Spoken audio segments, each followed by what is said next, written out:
사상자 16명을 낸 서울 시청역 역주행 사고 운전자가 첫 경찰 조사에서도 차량 결함에 따른 급발진을 주장했습니다. 경찰은 사고 전 CCTV에서 부부가 다투는 모습은 확인되지 않았고 운전자도 말도 안 되는 이야기라고 말했다며 온라인상에 떠돌던 소문을 일축했습니다. 취재기자 연결해서 자세한 내용 들어봅니다. 양동훈 기자.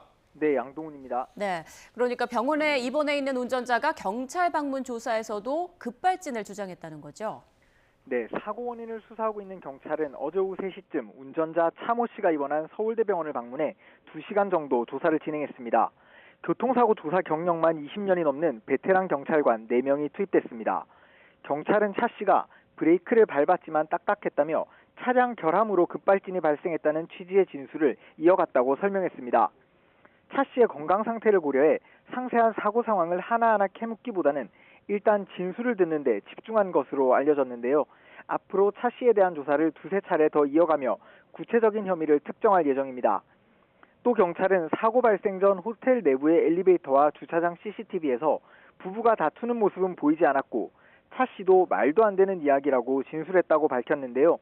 부부가 크게 싸운 뒤 고의로 가속 페달을 밟았다거나 싸우는 모습이 CCTV에도 남았다는 등 온라인상에서 퍼진 소문은 사실무근이라는 설명입니다.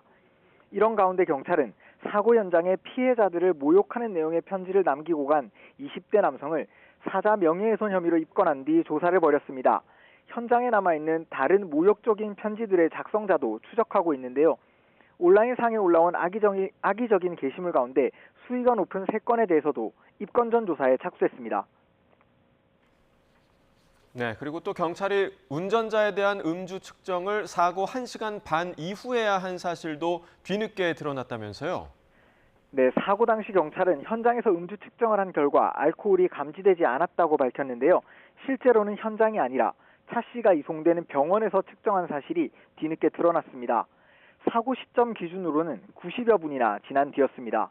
경찰은 차 씨가 갈비뼈가 여러 개 부러져 고통을 호소하는 상황에서 곧장 음주 측정을 하기가 어려웠다고 해명했는데요. 이후 체열 검사에서도 알코올은 측정되지 않았다고 설명했습니다. 다만 차 씨가 사고 이후 지인에게 전화해 급발진을 주장한 것으로 알려져 음주 측정이 불가능한 상황이었는지 논란이 일고 있습니다.